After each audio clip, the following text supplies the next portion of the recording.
Kau kenal dua orang asing itu dari mana? Tanya Aina seraya terus melangkah beriringan dengan Marcel menuju bibir pantai. Minggu pagi ini, seperti biasa mereka akan bermain jet ski bersama. Baru kemarin, Arhan yang membeli lukisanku di tempat pameran.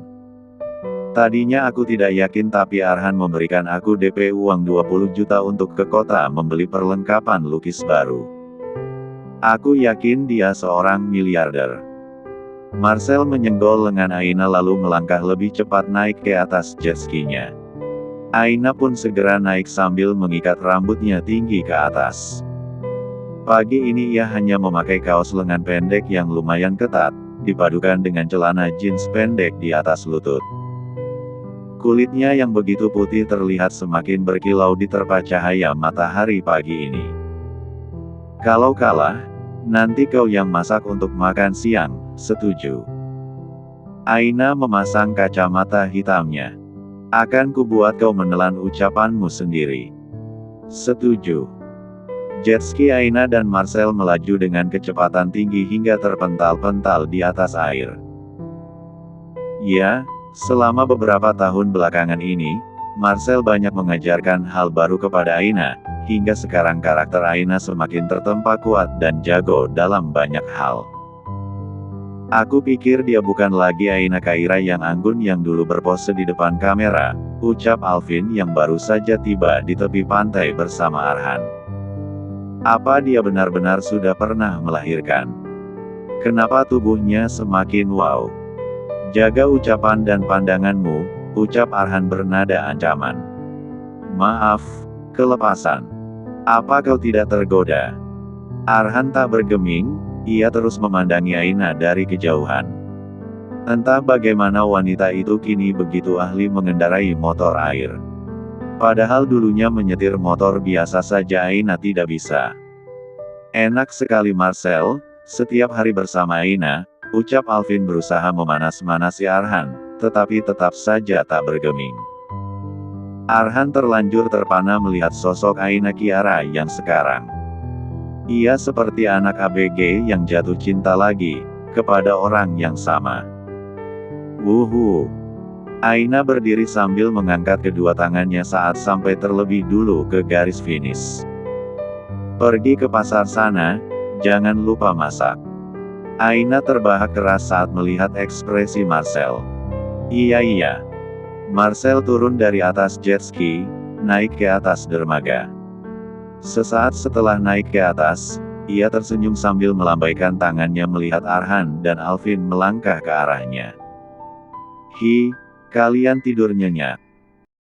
Aku tidak yakin, tapi Arhan sepertinya tidur nyenyak tadi malam, ucap Alvin sambil melirik ke arah Arhan yang sejak tadi malah fokus melihat Aina yang masih duduk di atas jet ski-nya. Syukurlah. Semoga kalian betah. Aku harus ke pasar setelah ini, ucap Marcel.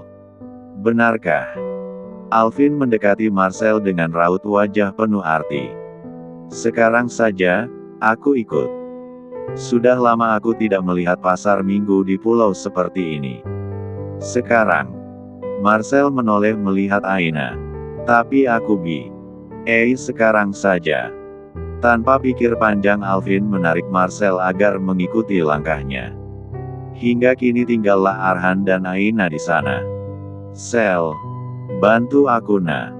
Aina tak bisa menyelesaikan ucapannya karena Marcel keburu jauh. Apa kau akan tetap duduk di situ? Tanya Arhan saat Aina terus diam membeku di atas jet ski sambil menghindari tatapannya. Saya akan naik kalau mau, tapi sekarang saya masih betah di sini, ucap Aina. Ucapan Aina yang terdengar ketus membuat Arhan semakin penasaran. Ia melangkah mendekat lalu mengulurkan tangannya kepada Aina. Sini aku bantu, aku tahu kau mau naik kan? Awalnya Aina nampak ragu, tapi saat merasakan cahaya matahari semakin terik, akhirnya ia meraih uluran tangan Arhan. Namun, sayang Aina terlalu cepat percaya. Saat kakinya hendak berpijak ke dermaga, Arhan melepaskan tangannya dan biur. Ia jatuh masuk ke dalam air. Dasar, Anda mengerjai saya.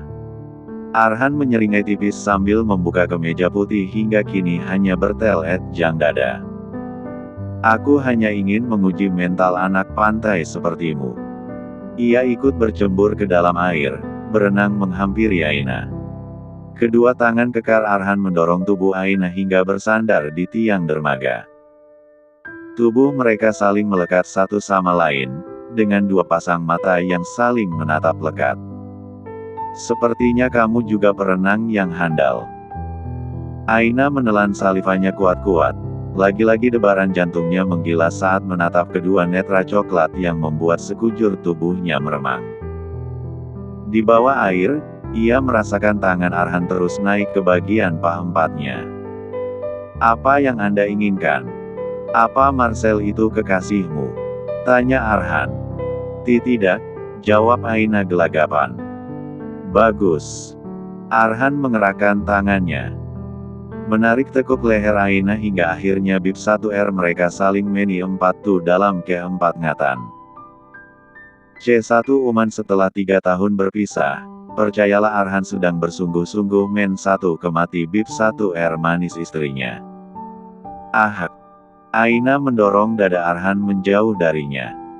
Anda gila.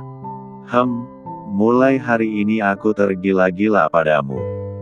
Arhan kembali mendekat, mengsatu Aina pelan, tapi penuh tuntutan. Tubuh Aina yang tadinya memberontak, kini mulai rileks. Kedua matanya terpejam men 1 kemati alur yang diciptakan oleh pria asing yang berhasil menguasai dirinya di tepi dermaga yang begitu sepi pagi ini.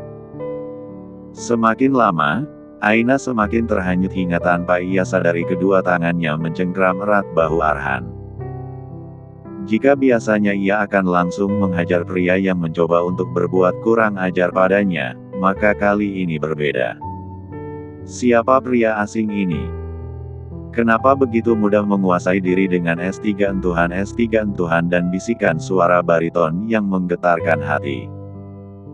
Mungkin saat ini, hal itulah yang sedang dipikirkan oleh Aina tentang pria yang menyesap bibirnya dengan lembut. Kedua mata Arhan terbuka lebar saat mendengar samar-samar suara kapal yang mulai mendekati dermaga. Ia melepaskan ciumannya, menatap Aina yang kesusahan mengatur napas karena ulahnya. Kita harus naik sekarang.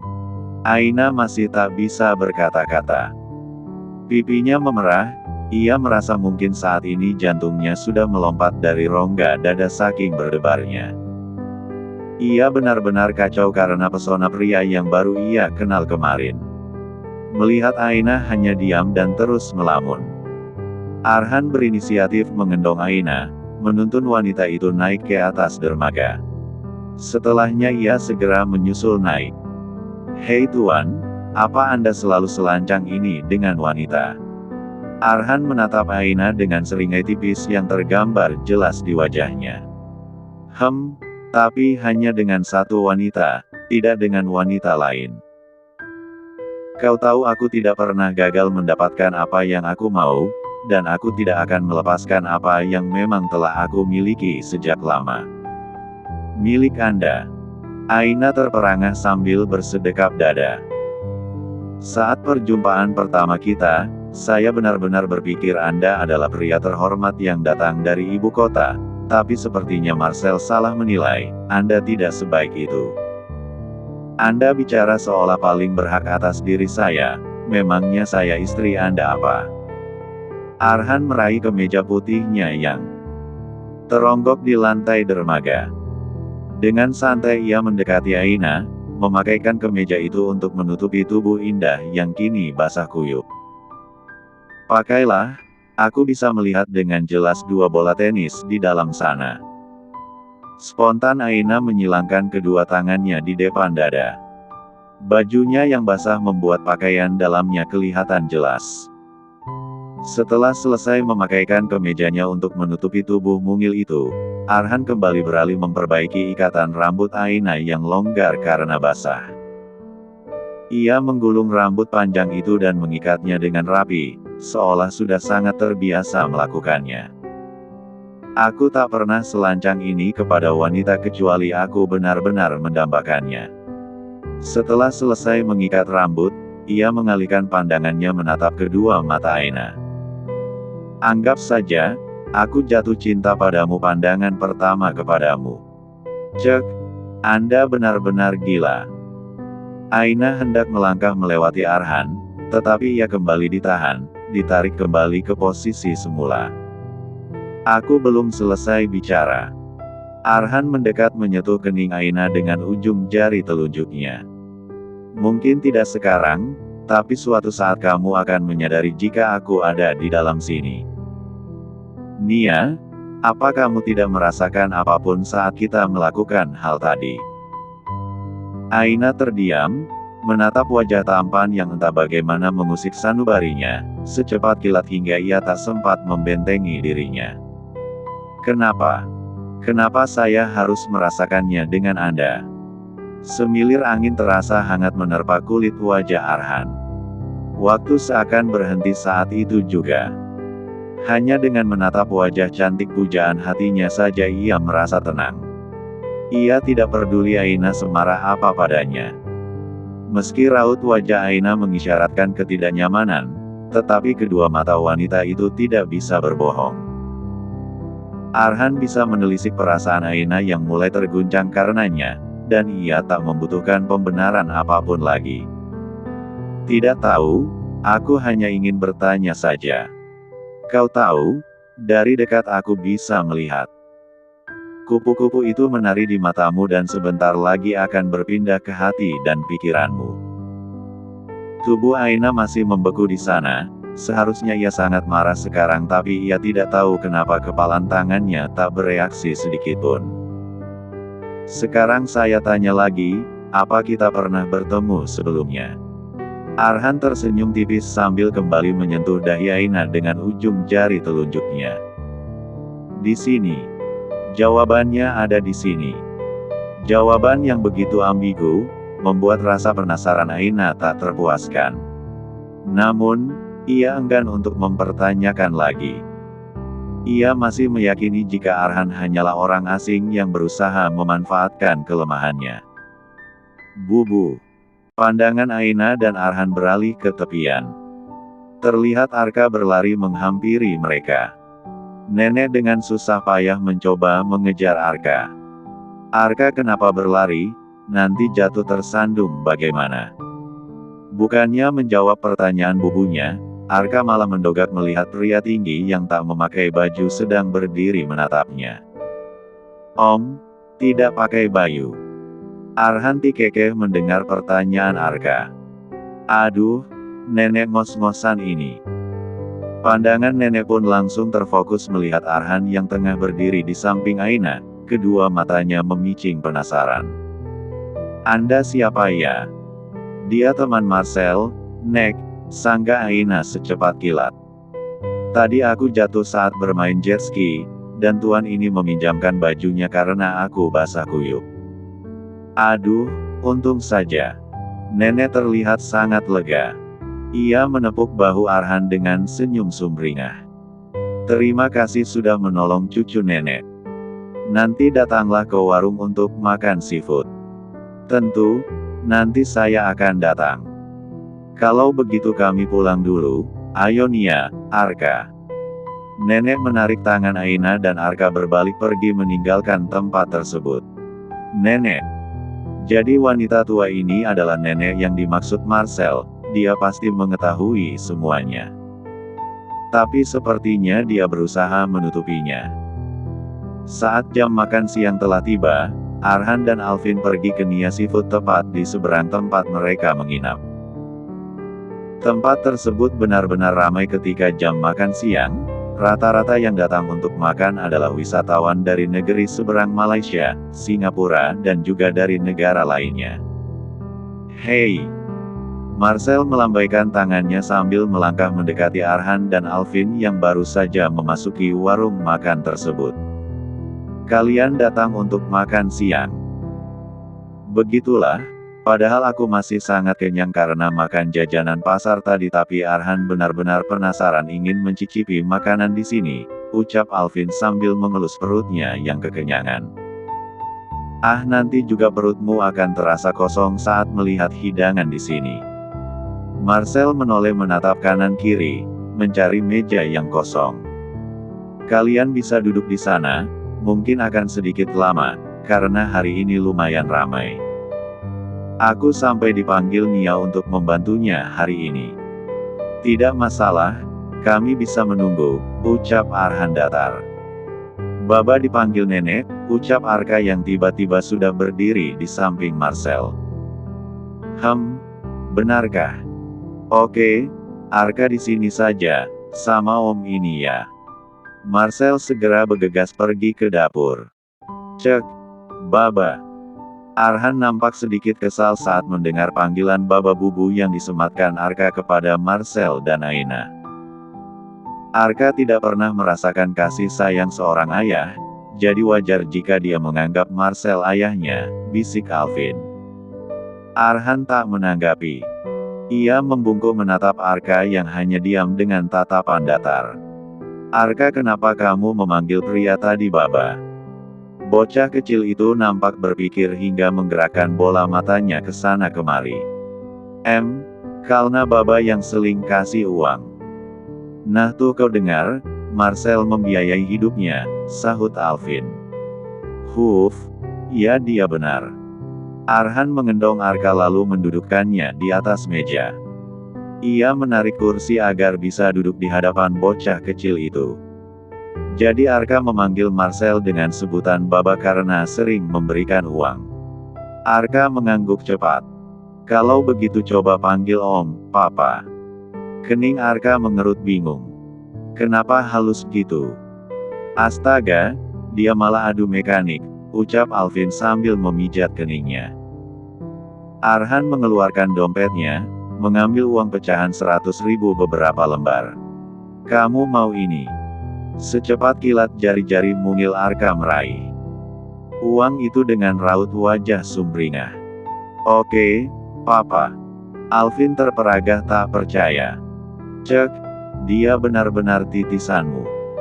Arhan tersenyum sambil menatap Arka dengan mata berkaca-kaca. Tak pernah terlintas dalam benaknya, jika setelah 3 tahun berusaha bertahan hidup dalam ketidakpastian, hari ini ia akan duduk di depan bocah laki-laki yang sangat mirip dengannya dari sikap bahkan wajahnya pun mirip, hanya saja bulu mata Arka sangat lentik seperti bubunya. Wajah Arka perpaduan antara ia dan Aina. Papa punya banyak uang. Bahkan kamu bisa menggunakannya untuk mandi. Semuanya akan menjadi milik Arka suatu hari nanti, ucap Arhan sambil mengusap lembut pipi gembul putranya. Han, Aina mau kemari, ucapan Alvin panik. Arhan mengambil uang di tangan Arka, menggulung-gulungnya dan segera dimasukkan ke kantong celana bocah itu yang kebetulan cukup dalam dan lebar. Simpan ya, ini rahasia kita. Nanti malam kalau mau tidur, baru kasih bubu, oke? Arka mengangguk lalu tersenyum kepada Arhan. Arka, jangan duduk di atas meja, nak. Ayo turun. Aina menuntun putranya turun dari atas meja lalu kembali beralih menatap Arhan dan Alvin. Baiklah tuan-tuan, mau pesan apa? Aku mau pesan minuman ekstrak daun Camellia sinensis yang dilarutkan dalam air dengan suhu 200 derajat Fahrenheit dan diberikan 2 sendok sari tebu dan perasan lemon, pinta Alvin. Aina mengerjap bingung mendengar pesanan Alvin. Maksudnya, teh hangat, sahut Arhan. Aina hanya menghela napas lalu mencatat pesanan Alvin. Setelahnya ia kembali menatap Arhan. Anda apa? Menu apa yang paling enak di sini? Tanya Arhan sambil melihat-lihat kertas menu sederhana di atas meja. Kelang saja Papa, nyenyak loh, sahut Arka. Aina beralih menatap Arka dengan mata terbelalak. Papa. Wah, anakmu pintar sekali, tiba-tiba dia memanggilku Papa, ucap Arhan dengan santainya. Pura-pura ikut terkejut padahal ia sudah menyogok bocah kecil itu sebelumnya. Cek, Arhan licik adiaksa, gumam Alvin.